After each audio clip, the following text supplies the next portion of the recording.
जशी मुख्यमंत्री ग्रामसडक योजनेमध्ये वेबसाईट आहे, या राज्याच्या मुख्यमंत्री ग्रामसडक योजनेची जी वेबसाईट आहे त्यामध्ये कुठला रस्ता, त्याचं बांधकाम कोण करतात आहे, त्याची संपूर्ण वेबसाईटवर माहिती आहे. तशीच आता मुख्यमंत्री बळीराजा शेतपांढर रस्त्याची वेबसाईट 31 मार्चच्या तयार होणार आहे. यामुळे संपूर्ण राज्याचं पांढर रस्त्याचं स्ट्रक्चर आता वेबसाईटवर दिसणार आहे. त्याची 31 मार्चपर्यंत आपण करणार आहोत. शेतरस्ता आणि अतिक्रमण कायदा, दंड आणि तुमचे हक्क संपूर्ण माहिती.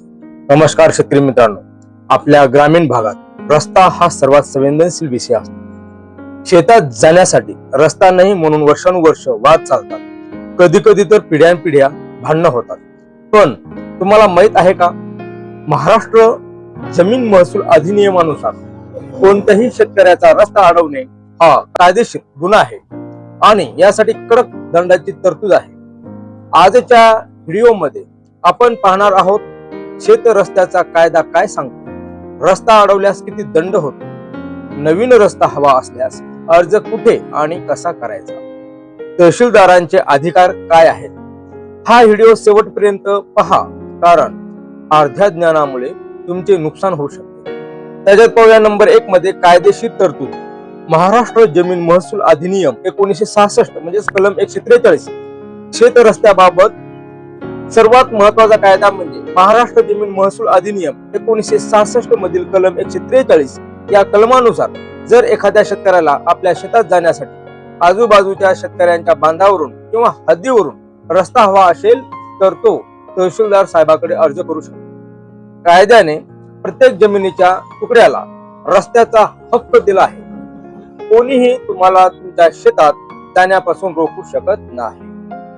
नंबर 2 मध्ये पाहूया शेत रस्ता अडवल्यास होणारी दंडात्मक कारवाई, याला आपण पेनल्टी म्हणतो. आता मुख्य विषयाकडे वळूया. दंड. जर कोणी जाणीवपूर्वक वहिवाटाचा रस्ता अडवला किंवा सरकारी पांढर रस्त्यावर अतिक्रमण केले तर पुढील प्रमाणे कारवाई होऊ शकते. नंबर 1 दंडाची रक्कम.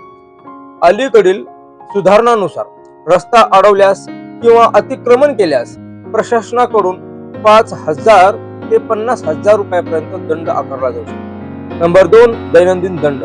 जर आदेश देऊनही रस्ता मोकळा केला नाही तर दिवसाला ठराविक रक्कम अतिरिक्त दंड म्हणून आकारली जाऊ शकते. नंबर 3 मध्ये पाहूया फौजदारी गुन्हा.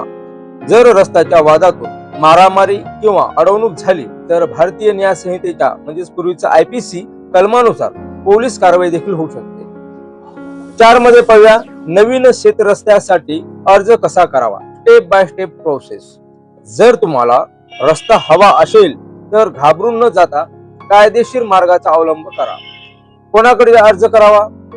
तुमच्या तालुक्याच्या तहसीलदार साहेबाकडे. अर्जात काय असावे?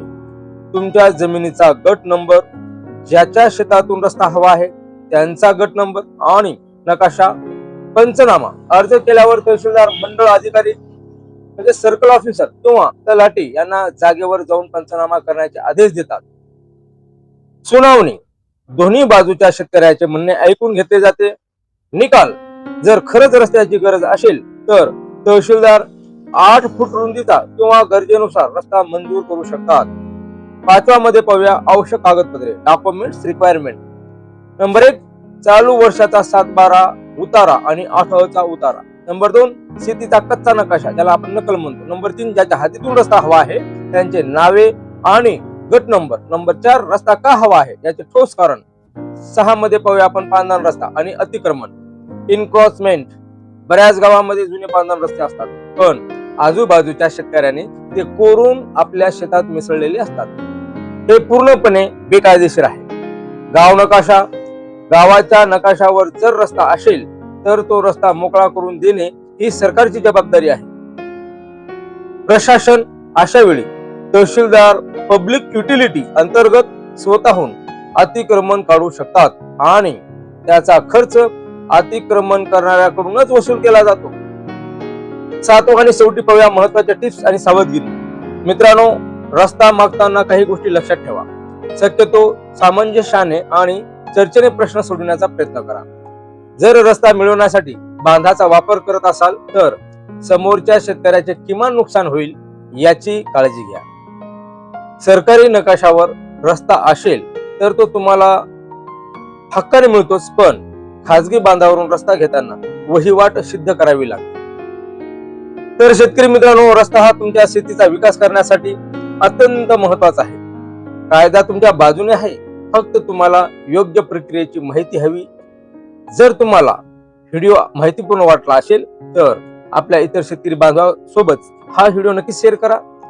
तुमच्या काही शंका असतील किंवा तुम्ही असा एखादा वाद सोडवला असेल तर ते खाली मला कमेंट मध्ये नक्की सांगा.